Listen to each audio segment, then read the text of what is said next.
ये घर मेरे वालिद मरहूम ने अपने हाथों से मेरे साथ मिलकर बनवाया था और ये घर एक लिहाज से मेरे वालिद मरहूम की निशानी भी है, क्योंकि इस घर की हर दरो दीवार पर मेरे वालिद मरहूम के हाथों की ईंटें लगी हैं और मैं अपने वालिद मरहूम की निशानी को बदनाम नहीं होने दूंगा इंशाअल्लाह। और वैसे भी कुछ महीनों तक मेरी फैमिली ने भी इधर ही शिफ्ट होना है, तो मैं कभी नहीं चाहूँगा कि मेरी फैमिली को कोई भी नुकसान पहुँचे। इंशाल्लाह मैं कल से ही इस तय खाने को मुकम्मल करना शुरू करवाता हूँ। इतने में दरवाजे पर एक गाड़ी के आकर रुकने की आवाज़ आई और सबने देखा कि अशरफ भाई आ गए और कुछ सेकंड्स बाद ही एक ट्रक के आकर रुकने की आवाज़ आई और अशरफ भाई अंदर आए। तो बाबा ने बोला, जी अशरफ भाई लोडिंग शुरू करें? तो अशरफ भाई बोले, जी रियाज भाई शुरू करते हैं, लेकिन मैं पहले आपको कुछ बताना चाहता हूँ। तो बाबा बोले, जी जी अशरफ भाई बोले।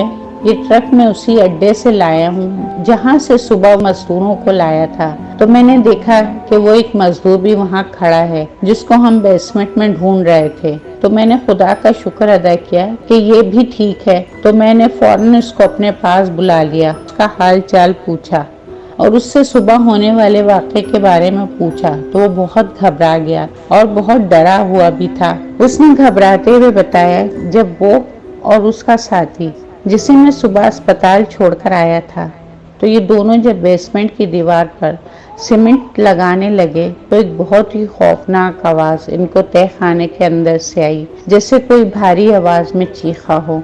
इसके बाद तय खाने की दीवार एक साइड से खुद ही गिर पड़ी। तो ये दोनों डर गए थे और कुछ देर वैसे ही खड़े रहे। कुछ देर बाद जब उसका साथी जो अस्पताल में है वो तय खाने में गिरी ईंटें उठाने के लिए अभी पहली सीढ़ी पर ही उतर रहा था कि एक खौफनाक सी शक्ल वाली औरत नीचे से ऊपर आकर उनके सामने आ गई, जिसको देखकर उसका साथी बेहोश होकर उधर ही गिर पड़ा और ये कलमा पढ़ता हुआ वहां से बाहर की तरफ भाग गया था और वापस अड्डे पर चला गया था और अड्डे पर उसने किसी को कुछ नहीं बताया। तो मैंने बोला उससे कि खुदा का शुक्र है कि तुम सही सलामत हो। उसने मुझसे पूछा कि क्या उसका दोस्त भी ठीक है जो बेहोश हुआ था? तो मैंने बोला, हाँ अल्लाह का शुक्र है तुम्हारा दोस्त भी ठीक है और बुखार की शिद्दत की वजह से अस्पताल में दाखिल है, पर डॉक्टर कहते हैं जल्दी ठीक हो जाएगा। फिर मैंने कुछ पैसे उसको दिए और वहाँ से ट्रक लेकर आया हूँ। खैर बाबा ने कहा, चलो अल्लाह का शुक्र है कि दोनों मजदूर ठीक हैं। उसके बाद बाबा ने कहा, चलो भाई अब सामान लोड करते हैं, आ जाओ सब। और सब सामान ट्रक पर लोड करने लगे। हम तीनों भाई भी फिर से सबकी मदद करने लगे। इतने में एक शख्स सिगरेट पीता हुआ अंदर आया और घर का मुआयना करने लग गया। ये शख्स ट्रक ड्राइवर था और बाकी हम सब लोग सामान लोड करने में मसरूफ थे और सामान काफी था और बहुत से गत्ते के कार्टन थे जिसमें हमने बर्तन वगैरह पैक किए थे।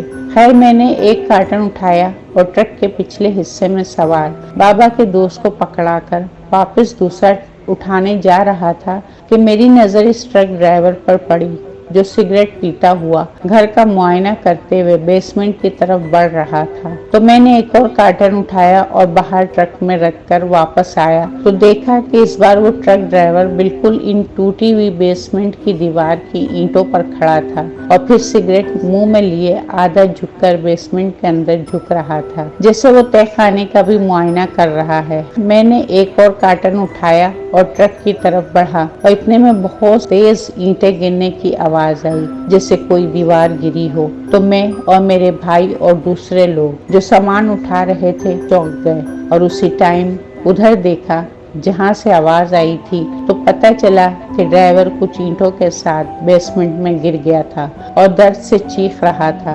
तो हम सब फौरन बेसमेंट की तरफ भागे और देखा कि ड्राइवर बुरी तरह से जख्मी था। उसका सर फट चुका था, सर से बहुत ज्यादा खून निकल रहा था। खैर बाबा ने और दूसरे लोगों ने उसको तहखाने से बाहर निकाला और एक जगह पर बिठाया, उसको पानी पिलाया और अशरफ भाई ने फौरन से एक कपड़ा रोल करके इसके सर पर रखकर दबाए रखा और 1 मिनट के बाद ड्राइवर कांपती हुई आवाज में बोला कि नीचे कोई चीज है जिसने इसे अचानक टांगों से पकड़कर नीचे की तरफ घसीटा है, जिससे वो नीचे गिर पड़ा है। अब सब लोग एक बार फिर से परेशान होकर एक दूसरे की तरफ देख रहे थे। तो बाबा बोले, अशरफ भाई जल्दी से एक और कपड़ा लाएं और उसके सर पर बांध दें ताकि इसका खून और ना निकले। तो अशरफ भाई ने सही किया और एक कपड़ा लिया और ड्राइवर के सर पर मजबूती से बांध दिया। तभी एक आदमी जो कि ऐन तहखाने के सामने खड़ा हुआ था, वो भागकर सबके साथ आकर खड़ा हो गया, जिससे वो किसी चीज से डर गया हो।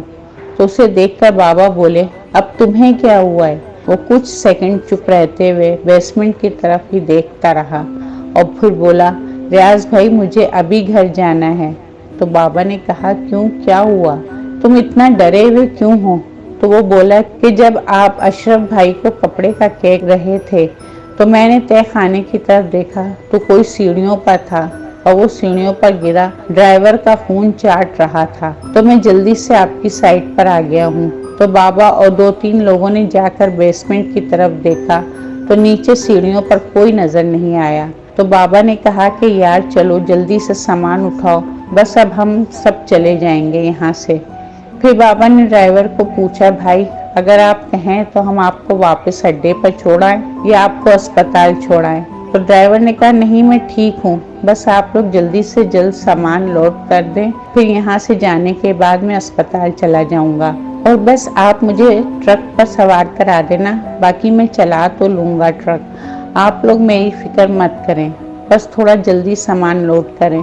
इसके बाद सबने जल्दी जल्दी सामान लोड किया। बाबा और अशरफ भाई ने ड्राइवर को उठाया और ट्रक में सवार करा दिया और बाबा ने घर को ताला लगा दिया। मैं, बाबा और भाई और बाकी तमाम लोग जो बाबा के दोस्त थे वहां से चलने लगे। तो बाबा ने एक बार फिर इस ट्रक ड्राइवर से पूछा कि उस्ताद आप चला तो लेंगे ना ट्रक? तो ड्राइवर ने बोला, हाँ हाँ कोई मसला नहीं है, मैं चला सकता हूँ। चोट सर पर लगी है, अल्लाह का शुक्र है हाथ और पाँव में कोई फ्रैक्चर नहीं है, वरना मुश्किल हो जाती। ये सब कुछ रगड़े हैं जिसकी वजह से कुछ जगहों पर जलन हो रही है, पर कोई बात नहीं, मैं चला लूंगा। और बेचारा जख्मी ड्राइवर भी बहुत ही हिम्मत करके अशरफ भाई का सामान लेकर चला गया और हम सब अपने पुराने घर की तरफ आपस में बातें करते जा रहे थे। बाबा भी अपने दोस्तों के साथ साथ चलते हुए आपस में बातें करते जा रहे थे। इस तहखाने के बारे में कोई कुछ मशवरा दे रहा था तो कोई कुछ कह रहा था। बाबा ने हम तीनों भाइयों को बोला कि सुनो बेटो, यहाँ जो कुछ भी हुआ घर जाकर किसी से इस बात का जिक्र ना करना और ख़ास तौर पर अपनी अम्मी से, क्योंकि वो पहले ही इस घर के बारे में परेशान हैं और अगर ऐसे में इनको ये सब पता चलेगा तो वो कभी इस घर में शिफ्ट होने के बारे में सोचेंगी भी नहीं। और तुम सबको पता है आज नहीं तो कल हमें इस घर में ही आकर रहना है और जो कुछ भी शैतानी चीजें इस तहखाने में बस गई हैं इनको वहाँ से हमेशा के लिए भगाना होगा, क्योंकि हम कलमा पढ़ने वाले लोग हैं और अल्लाह के सिवा हम किसी को ताकतवर नहीं समझते। वो घर हमारा है और इंशाअल्लाह हम इन शैतानी चीज़ों को वहाँ से भगा देंगे। मैं आज ही किसी अच्छे से आलिम से इस बारे में बात करूँगा। ये बात करते हुए बाबा बहुत ही जलाली लग रहे थे। तो मेरा बड़ा भाई बोला, जी बाबा इंशाअल्लाह, और आप अम्मी की फिक्र मत करें, हम किसी को कुछ नहीं बताएंगे जब तक सब ठीक ना हो जाए। भाई ने हम दोनों भाइयों की तरफ देखते हुए कहा, क्यों, सही कहा ना मैंने? तो हम दोनों भाइयों ने भी कहा, हाँ हाँ भाई आप बेफिक्र रहें, हम भी किसी को कुछ नहीं बताएंगे और इंशाअल्लाह बाबा ज़रूर कामयाब होंगे। फिर हम सब अपने पुराने घर पहुँचे और बाबा ने बड़े भाई को बोला कि तुम अपने भाइयों को लेकर अंदर जाओ और मैं और आदिल भाई आलिम साहब के पास जा रहे हैं।